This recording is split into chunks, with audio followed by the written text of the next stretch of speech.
How many of you know people who moan and groan and complain about life all the time, all right?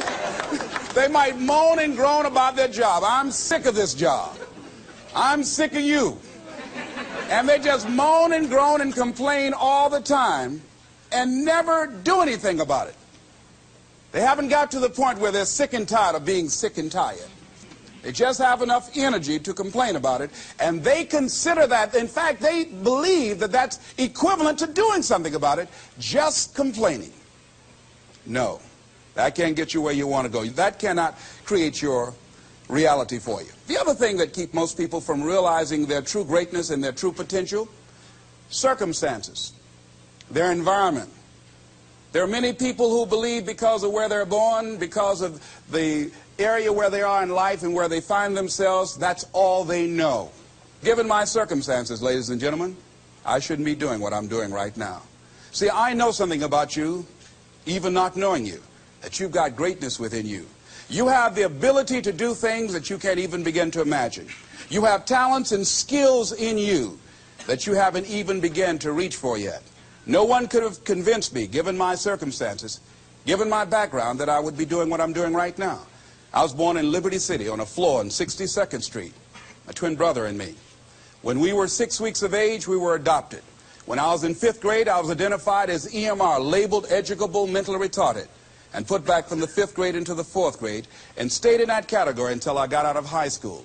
I have no college training, but here's what happened. I had an intervention in my life. A man who saw something in me at a time that I did not see something in myself. I never forget being in his class one day waiting on a friend of mine who was there to rehearse for a play. He did not show up, and he asked me to go up to the board and write something on the board. And I said, I can't do that, sir. He said, why not? I said, well, I'm in a special education class. He said, what do you mean? I said, go up to the board and write what I'm about to tell you. I said, I can't do that, sir. Why not? I'm educable mentally retarded. And he came from behind his desk. He said, don't ever say that again. Someone's opinion of you does not have to become your reality. And that changed my life. It was Oliver Wendell Holmes who said that once a person's mind is expanded with an idea or a concept, it can never be satisfied to going back to where it was. So some of you are going to experience a breakthrough. Some of you are going to go back and look at your dreams and brush them off. Some of you are going to begin to look at yourself and say, hey, look here, I know I have not done all that I can do. Whatever goal that you have in mind, I want that to be a goal that will challenge you, something that will make you stretch. It was Osborne who said, unless you attempt to do something beyond that which you've already mastered, you will never grow. What is it that you looked at some point in time and you decided that you couldn't do it, that you talked yourself out of it? Whatever it is, bring it back out there. How you're going to do it, that will come to you in due time. So you don't get in life what you want, ladies and gentlemen. You get in life what you are, not what you want.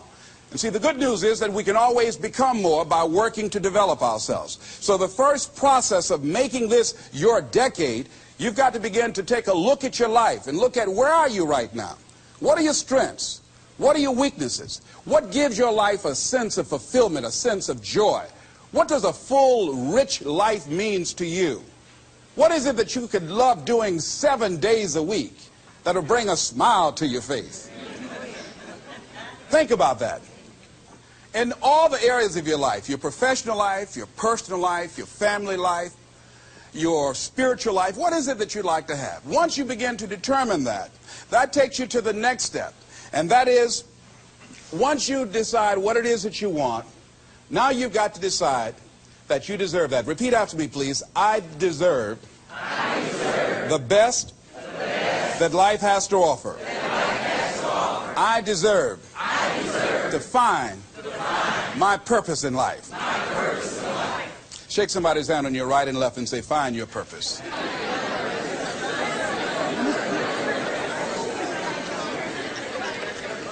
Do you know by actively pursuing your purpose, it could perhaps extend your life?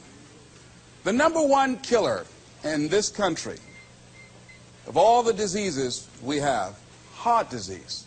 That's the #1 killer. And if you ask most people, when is it that the majority of people have their first major heart attack? Some people will tell you as a result of obesity, or smoking cigarettes, or high cholesterol, or high blood pressure. And all of those are contributing factors. However, the truth of the matter is that most people don't realize that the majority of people suffer their first major heart attack on Monday morning between 8 a.m. and 9 a.m. People getting ready to go to jobs that they don't like, jobs that are making them sick. You see, when you're not pursuing your goal, you are literally committing spiritual suicide. When you have some goal out here that you're stretching for and reaching for that takes you out of your comfort zone, you'll find out some talents and abilities you have that you didn't know you have. I started speaking just to elementary school kids because I knew they didn't know what I was talking about. And they gave me all kind of standing ovation. We like you, yeah. Then I graduated up to junior high school and then to senior high school and then to various community groups and church groups and civic associations and then to colleges and to businesses. Now I'm traveling across the country and then traveling nationally and internationally. But I never would have discovered what I'm able to do right now if I wasn't willing to take a chance. And you've got to be willing to do that. You've got to believe in yourself. I was doing work for a major corporation and they were having a major downsizing. Just another terminology for major firings. And so the people that were working there, they approached them and said, listen, you are eligible for early retirement. We will give you a buyout package of $300,000 if you take it within this time frame. However, after this time frame, when we have the downsizing, you might be among the people cut and you will lose all of benefits that we're talking about right now, and the most you can get is 2 weeks severance pay. Ladies and gentlemen, only 50% of the people that were eligible took this. Let me tell you something. If I'd been there, I'd have gone to ask for your check. Listen, Marvin told me to get his check. He's home with his mama. What?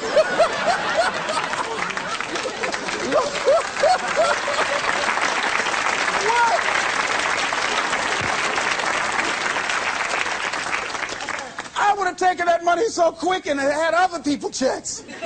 They said, Les got your check. See, ladies and gentlemen, life is too short trying to play it safe. It's too short and unpredictable, being miserable. It's too short for that. Here's the thing. There's no safe position in life. Let me tell you why. It's a quiet secret that most people don't realize. You can't get out of life alive. Hello, you can't get out of life alive. So there's no safe position. You can die in the bleachers or you can die on the field. You might as well come out on the field and have a good time, right?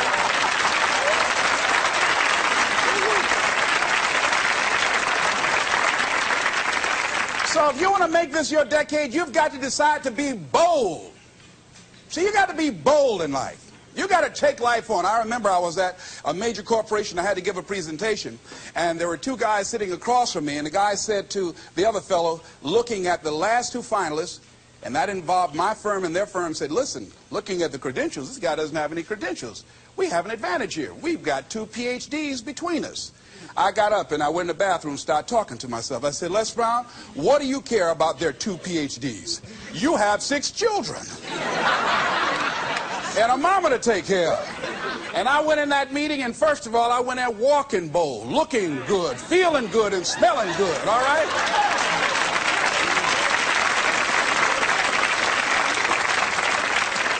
And I sat across that table, and we started negotiating, and I operated in a spirit of absolute certainty.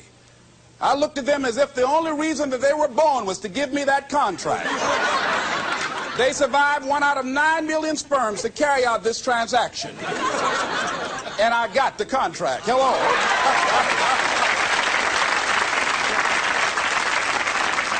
So you got to decide to be bold. Most people go through life trying to creep. No, no, no. Trying to be casual about it. No, no, no. You go through life being casual, you'll end up a casualty. No. You've got to be bold in life. You've got to take life on. Now, here's something else. You must be positive. See, a lot of people, when things don't happen when they want it to happen, they become negative. And they turn out and start projecting a lot of negative energy. No, no. You've got to make a conscious, deliberate, determined effort to be positive. Because, see, when you know within yourself things are going to work out for you, when you know within yourself that some way, somehow, you're going to make it, And these are just some of the hoops you've got to flip through in order to get there. It's okay. Have a friend who went to get a job, and the people didn't hire him. He was so negative. Well, hey, to hell with you then. Wait a minute. They just don't have a job today. Don't burn your bridges behind you. Don't talk about the guy's mama. Come on. All right? Oh. Now, here's the last thing. If you want to reach your goal and have the competitive edge, you've got to be hungry. A lot of people love me to tell this story. When I got out of school, you know, my first major goal was to buy my mother a home, and my hero in broadcasting was Paul Harvey, and I wanted to become involved in broadcasting, and I loved the disc jockeys that were on the air, and I wanted to become a disc jockey. And Mr. Washington said something to me that I'll never forget, who was my mentor in high school. Repeat this. Whitney Young is his quote. It's better to be prepared, for an opportunity, and not have one, than to have an opportunity and not be prepared. See, so I started working to develop my communication skills and expand my vocabulary. I started visualizing myself being a disc jockey. I saw myself on the air having a talk show and playing records and people listening to me. That was my vision. That was my dream. I held that in mind constantly. And I would practice all the time. Practice makes what? Absolutely not. Just dislodge that from your mind. Practice only makes improvement. Perfection doesn't exist. You need to take it out of the dictionary. It doesn't exist. Practice only makes improvement. You can always better your best. You have not done your best work yet. As long as you're here, you have a chance to transcend yourself. So don't believe in perfection. It doesn't exist. It only makes improvement. So I would practice every day. And finally, I went over to this radio station, asked a guy for a job named Mr. Butterball, and I said, how you doing, sir? I'd like to get a job. I was working on Miami Beach at the Fontainebleau Hotel at the time. The Jackie Gleason and the June Taylor dances were famous. And my favorite program on television, most people would not remember it. John Beresford Tipton. Hi, my name is Michael Anthony. I have a check for $1 million. How many of you remember that program, all right? The Millionaire. That was my favorite program on television, you know. So if this is my fantasy, you know, and every time we would drive from Miami Beach, I would fantasize, oh, that's the house. When I get my million, I'm going to buy my mother that home over there. So that was my fantasy. So I went up to Mr. Butterball, and he said, do you have any radio experience? I said, no, sir. Do you have any background in journalism? I said, no, sir. I said, but I can never get experience if you don't give me the opportunity. I've been practicing a lot, sir. He said, I'm sorry, we don't have any job for you. I said, thank you, sir. He didn't know my reasons for being there. My reason, I wanted to use radio as a means to earn the money to buy my mother a home. I went back to the radio station again. I said, how you doing, Mr. Butterball? My name is Les Brown. I know your name. Didn't I just see you here yesterday? I said, yes, sir. I said, y'all have any jobs here? Didn't I tell you yesterday we didn't have a job? Yes, sir, but I thought maybe somebody got fired or resigned. I didn't know, sir. I went the next day. How you doing, Mr. Butterball? He said, yes. And I just didn't take it personal. How you doing? So y'all have any jobs here? Didn't I just tell you yesterday and the day before we didn't have any work? Well, I thought maybe somebody died, sir. I didn't know. I went the next day, showed up like nothing was wrong, like I saw him for the first time. How you doing, Mr. Butterball? Y'all have any? He said, boy, make yourself useful. Go get me some food. I said, yes, sir. See, many times when you want more, you've got to be willing to pay your dues. So I became their errand boy. I would get their lunch and their dinner and all kind of food for them. After a while, I would take the food to them in the control room, and I would not leave until they would ask me to, and I'd watch them working the controls, and I'd memorize their hand movements. And pretty soon, they would trust me with their cars to go pick up entertainers that came into town, entertainers like Sam Cooke, Dinah Ross and the Supremes, the Four Tops and the Temptations. I would drive them all over Miami Beach in the disc jockeys' cars. I didn't have any driver's license, but I was driving like I had some.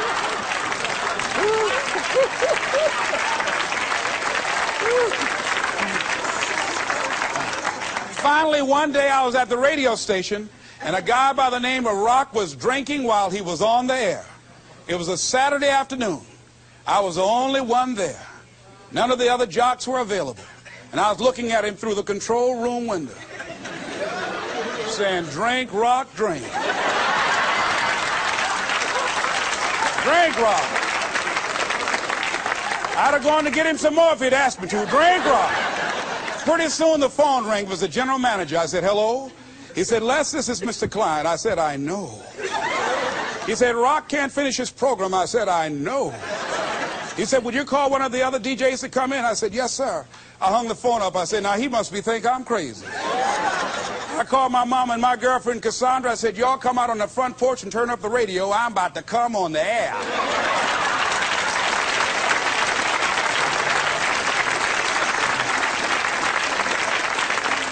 I waited for about 20 minutes and I called him back. I said, Mr. Klein, I can't find nobody. He said, young boy, do you know how to segue the records? I said, yes, sir. He said, go in there and don't say nothing here. I said, yes, sir. I couldn't wait to get behind those controls. I put the headphones on. I said, look out, this is me, LB, Triple P, Les Brown, your platter playing papa. There were none before me and there will be none after me. Therefore, that makes me the one and only. Young and single and love to mingle, certified, bona fide, indubitably qualified to bring you satisfaction, whole lot of action. Look out, baby, I'm your love man. I was hungry.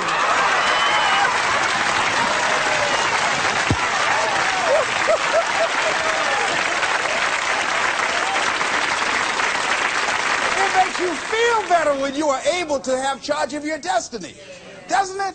Gives you a good feel. It gives you choices. You can do more things. See, my first major goal was to buy my mother a home. I feel like Abraham Lincoln, who said, all that I am and all that I ever hope to be, I owe to my mother. And I said to my mama one day, I said, Mama, when I become a man, I'm going to buy you a home. And you won't have to go to work every day. You won't have to work. You just sit down, Mama. She was getting up, getting dressed to go to M&M cafeteria. I was just following her around. I said, watch, Mama. One day you won't have to leave here to go to work no more. It's raining outside. You won't have to go to work in the rain. You just do what you want to do. Like stay home and fix me sweet potato pie. My mama fixed the kind of sweet potato pie you can't eat with your shoes on. You have to take your shoes off so you can wiggle your toes, all right? But that was my dream. That was my passion. I saw that, and that drove me. That was my reason for being. So one of the things, in order to make this your decade, in order to reach your goals, you've got to find some reasons that make you strong, some reasons that will make you hang in there when times get rough, because they're going to get rough. It's going to be very challenging. Whenever you decide that you want to grow, whenever you decide that you want to go to another level, all hell will break loose.